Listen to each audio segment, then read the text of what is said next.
محفوظ پر بھی شقی لکھا ہوا ہے. بدبخت استاد سے نہیں پڑھنا چاہیے. بدبخت استاد سے پیغام پہنچ گیا؟ پہنچ گیا؟ بدبخت استاد سے نہیں پڑھنا چاہیے.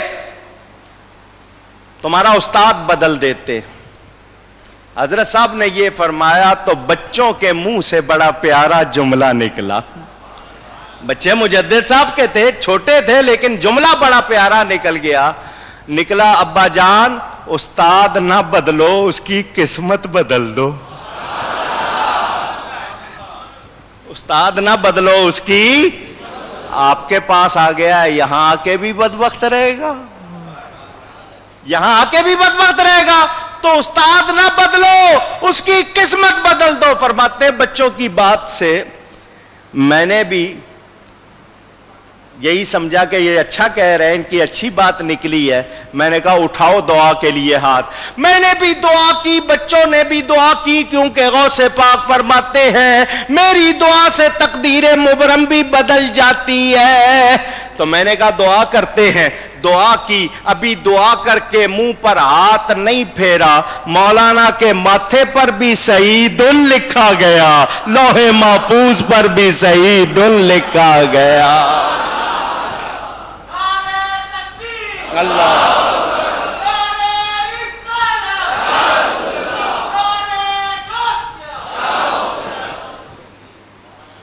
اللہ والے تقدیر بدلتے ہیں یا نہیں؟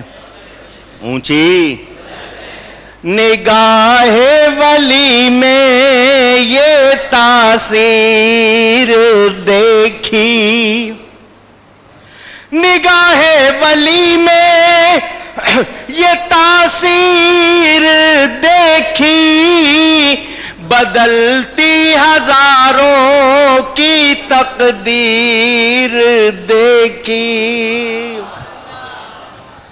اب ایسے واقعات کتنے ہیں جو سناؤں کہ اللہ والے نگاہ کرتے ہیں, بیڑا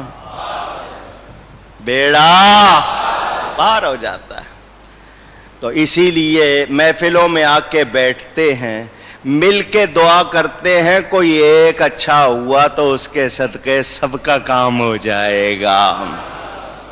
آپ نے یہ بھی سن لیا. دعائیں کریں گے تو اچھا ہمارے نصیب میں ہوگا. امام الاولیاء حضرت سیدنا خواجہ حسن بصری رضی اللہ تعالی عنہ, نام سنا ہے؟ نام سنا ہے؟ حضرت علی کے خلیفہ ہے. کون ہے حضرت علی کے؟ لقب ہے امام الاولیاء. ان کو شان کیسے ملی وہ واقعہ بھی سن لو. بہت بڑے عالم تھے. جب آپ بیان فرماتے تو آپ کی محفل واعظ میں بڑے بڑے علماء اولیاء آتے تھے. یہ ایک باندی کے بچے تھے. وہ باندی حضور کی زوجہ کی باندی تھی. حضور صلی اللہ علیہ وسلم کی زوجہ محترمہ کی جو باندی تھی وہ ان کی ماں. چھوٹے سے بچے تھے. حضور صلی اللہ علیہ وسلم کی زوجہ محترمہ نے اپنی اس باندی کو کسی کام سے بھیجا. وہ دودھ پلا کے ان کو لٹا گئی, سلا گئی کہ میں ابھی آتی ہوں, اتنی دیر یہ سوتا رہے گا. وہ چلی گئیں, یہ اٹھ گئے. یہ بچے تھے, رونے لگ گئے. حضور کی زوجہ محترمہ نے سینے سے لگا لیا. علماء فرماتے ہیں وہ سینہ جو نبی کے سینے سے لگا تھا اس سینے سے لگے, اس لیے برکت ملی ہے. وہ حضرت امام حسن بصری فرماتے ہیں مجھے 30 سے زیادہ صحابہ سے یہ روایت پہنچی ہے کہ اس رات میں جو صلاۃ الخیر پڑھے گا, نماز خیر, اس کی اللہ 70 حاجتیں پوری کرے گا. اس کی اللہ 70 حاجتیں پوری کرے گا. اور ان 70 حاجتوں میں سب سے چھوٹی حاجت یہ کہ اللہ اس کی بخشش کر دے گا. اندازہ کرو باقی 69 حاجتوں کا کیا ہوگا. تو یہ نماز خیر اس رات میں پڑھی جاتی. یہ 100 رکعتیں ہیں. کتنی؟ 2 رکعتیں کر کے 50 سیٹ ہو جائیں گے نا.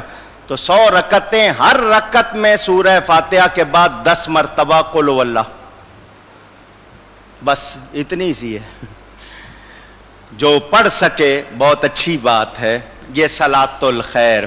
اس رات میں نبی پاک صلی اللہ علیہ وسلم قبرستان تشریف لے گئے. قبرستان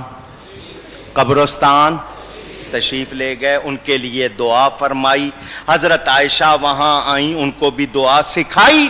تو اس رات میں قبرستان جانا چاہیے. موت کو یاد کریں. قبروں پر پاؤں نہیں رکھنا. قبروں کے عین اوپر نہ اگربتی جلانی ہے, نہ موم بتی, نہ چراغ. آگ قبر کے اوپر جلائی نہیں جاتی. سائیڈوں میں کہیں رکھنی ہو تو رکھیں, ورنہ اتنے ہی پیسے کسی غریب کو دیں اور اس کا ثواب اپنے مرحوم کو جو ہے اس کو بخشیں. تو قبرستان جانا. اگر آپ کے کسی کی قبر درمیان میں اور آپ 10 قبریں پھلانگ کے جا رہے, ثواب نہیں کما رہے, گناہ کما رہے. روایت موجود, آگ جلتی ہو اس میں پاؤں رکھ دے, قبر پر پاؤں نہ رکھے. اور ہمارے یہاں تو چھلانگے لگا کے جاتے ہیں لوگ. تو قبروں کو نہیں پھلانگنا چاہیے. بہت ادب کی ضرورت ہے. سب سے پہلا کام توبہ. کیا ہے؟ اونچی ذرا زور سے کہو. توبہ کس کو کہتے ہیں؟ جو غلطی ہو گئی اس پہ شرمندہ ہیں, آئندہ غلطی نہ کرنے کا پکا ارادہ. اس کو کیا کہتے ہیں؟ توبہ. اور زبان پر کیا؟ یا اللہ میری توبہ, یا اللہ میری توبہ. اور دل میں یہ ہو کہ موقع ملے گا تو چھوڑوں گا نہیں. یہ توبہ نہیں ہے, یہ تمسخر ہے. ڈرو اللہ سے. مگر 100 بار توبہ کی ہے اور توڑ دی ہے, پھر توبہ کر لو, کیونکہ توبہ کا دروازہ ابھی بند. 100 واری میں توبہ کی تی تے 100 وار تروڑی, تے نفس کمینے میرے حلی بدی نہ چھوڑی. یہ نفس ہمارا اتنا خراب ہو گیا, یہ بدی چھوڑتا. اس نفس کو ہی تو سنوارنا ہے, اسی کو تو اجلا کرنا ہے, اسی کو تو مہذب بنانا ہے. اگر اس سے جنگ کر کے اس کو ہرا دیا, یہی کامیابی ہے. سب سے بڑا دشمن یہی ہے, اس کو زیر کرنا ہے. اگر اس کو زیر نہیں کیا تو پھر کچھ بھی. اونچی شب برات اسی کی ہے جس نے توبہ کی, رب کو راضی کیا, اللہ تعالی سے اپنے لیے بھلائی کو مقدر کرا لیا, ورنہ کچھ بھی کمایا. اونچی کہیں.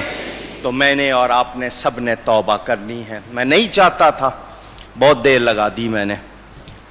تقریر کرنے کے بعد پھر 2 دن تک میں اپنی آنتیں پکڑے بیٹھا رہتا ہوں, لیکن ان کے ذکر میں مزہ بہت آتا ہے. اور تمنا یہی ہے جسم سے جان نکلے تو ان کا ذکر کرتے ہوئے نکلے. یہی ذکر دوا بھی ہے, یہی شفا بھی ہے.